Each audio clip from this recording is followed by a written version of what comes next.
السلام عليكم ورحمة الله وبركاته. الحمد لله والصلاة والسلام على رسول الله وعلى آله وأصحابه أجمعين أما بعد. اتقوا الله عباد الله. ആയിഷ റളിയല്ലാഹു തആല അൻഹ ഉദ്ധരിക്കുന്ന ഹദീസിൽ റസൂലുള്ളാഹി സ്വല്ലല്ലാഹു അലൈഹി വസല്ലം അവിടുന്ന് പറഞ്ഞു, ലാ തുസീബുൽ മുഅ്മിന ഷൗഖത്തുൻ ഫമാ ഫൗഖഹാ ഇല്ലാ ഖസ്സല്ലാഹു ബിഹാ മിൻ ഖതീഅതിഹി. റസൂലുള്ളാഹി സ്വല്ലല്ലാഹു അലൈഹി വസല്ലം പറഞ്ഞു, ലാ തുസീബുൽ മുഅ്മിന ഷൗഖത്തുൻ, ഒരു മുഅ്മിന് ഒരു മുള്ളു പോലും ബാധിക്കുന്നില്ല. ഫമാ ഫൗഖഹ, അതല്ലെങ്കിൽ അതിന് മുകളിലുള്ളതും ഒന്നും ബാധിക്കുകയില്ല. ഇല്ലാ ഖസ്സല്ലാഹു ബിഹാ മിൻ ഖതീഅതിഹി, അല്ലാഹു സുബ്ഹാനഹു വ തആല അത് മുഖാന്തരം അവൻ്റെ ജീവിതത്തിൽ വന്നുപോയ തിന്മകളെ അവൻ ചുരുക്കിയിട്ടല്ലാതെ എന്ന് നബി കരീം സല്ലല്ലാഹു അലൈഹി വസല്ലം പറഞ്ഞതായിക്കൊണ്ട് കാണാൻ സാധിക്കും.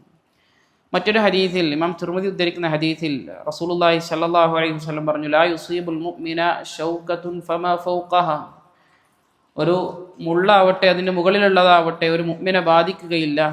ഇല്ലാ റഫഅഹു അല്ലാഹു ബിഹാ ദറജ, അല്ലാഹു സുബ്ഹാനഹു വ തആല അവൻ്റെ ഒരു പദവിയെ ഉയർത്തിയിട്ടും വഹത്ത അൻഹു ബിഹാ ഖതീഅ, അവൻ്റെ ഒരു തിന്മ കുറച്ചിട്ടുമല്ലാതെ ഒരു ബുദ്ധിമുട്ടും ഒരു മുഅ്മിനിനും ബാധിക്കുകയില്ല എന്ന് റസൂലുള്ളാഹി സ്വല്ലല്ലാഹു അലൈഹി വസല്ലം പഠിപ്പിക്കുന്നതായി കൊണ്ട് കാണാൻ സാധിക്കും. നമുക്കറിയാം, നമ്മുടെ ജീവിതത്തിൽ എന്ത് വലിയ പ്രയാസങ്ങളാവട്ടെ, അതല്ലെങ്കിൽ എത്ര ചെറിയ പ്രയാസങ്ങളാവട്ടെ, റസൂലുള്ളാഹി സ്വല്ലല്ലാഹു അലൈഹി വസല്ലം പരിചയപ്പെടുത്തിയത് ഒരു കാലിൽ ഒരു മുള്ളു കൊള്ളുക എന്നുള്ളതാണ്. ഒരു മനുഷ്യന് ഒരു മുള്ളു കൊള്ളുമ്പോൾ എത്ര വേദന ഉണ്ടാവുള്ളൂ, എത്ര പ്രയാസം ഉണ്ടാവുള്ളൂ?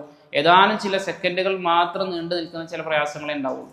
അതിനു പോലും അല്ലാഹു സുബ്ഹാനഹു വ തആല നമ്മുടെ ഒരു തിന്മയെ ഇല്ലാതാക്കി കളയുകയും അതോടൊപ്പം തന്നെ അവൻ്റെ അടുക്കൽ നമ്മുടെ സ്ഥാനം അവൻ ഉയർത്തുകയും ചെയ്യുമെന്നാണ് റസൂൽ കരീം സല്ലല്ലാഹു അലൈഹി വസല്ലം ഈ ഹദീസിലൂടെ പഠിപ്പിച്ചിരുന്നത്. അപ്പോൾ നമ്മുടെ ജീവിതത്തിൽ ഇഷ്ടംപോലെ പ്രയാസങ്ങളും ദുരിതങ്ങളും ഒക്കെ നമുക്ക് ഉണ്ടാകുന്നുണ്ട് എങ്കിൽ അതൊക്കെ നാളെ ആഖിറത്തിലേക്ക് എത്തുമ്പോൾ അതൊക്കെ നമുക്കൊരു ഖൈറായി മാറും.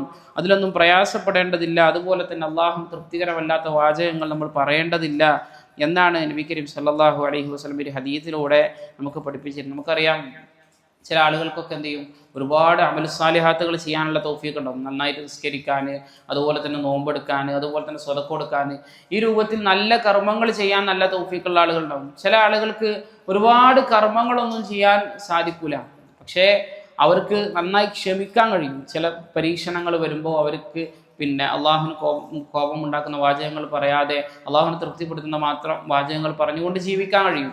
ആ രൂപത്തിൽ ഒരാൾ ജീവിക്കുമ്പോൾ സ്വാഭാവികമായിട്ടും ആ മനുഷ്യനും എന്ത് ചെയ്യാൻ പറ്റും, ഒരുപാട് അമൽ സാലിഹാത്തുകൾ ചെയ്ത ആളുടെ പദവികൾ നാളെ, പ്രതിഫലങ്ങൾ നാളെ ആ മനുഷ്യന് നേടിയെടുക്കാൻ പറ്റുമെന്നൊക്കെ ഈ ഹദീസിൽ നിന്ന് നമുക്ക് മനസ്സിലാക്കാൻ സാധിക്കും. അല്ലാഹു സുബ്ഹാനഹു വ തആല അവൻ്റെ ഏതേത് പരീക്ഷണങ്ങളിലും ക്ഷമിക്കാനുള്ള തൗഫീഖ് നമുക്ക് ഏവർക്കും നൽകി അനുഗ്രഹിക്കുമാറാകട്ടെ. സുബ്ഹാനകല്ലാഹുമ്മ ബിഹംദിക അശ്ഹദു അല്ലാ ഇലാഹ ഇല്ലാ അൻത അസ്തഗ്ഫിറുക വ അത്തൂബു ഇലൈക്. അസ്സലാമു അലൈക്കും വറഹ്മത്തുള്ളാഹി വബറകാതുഹു.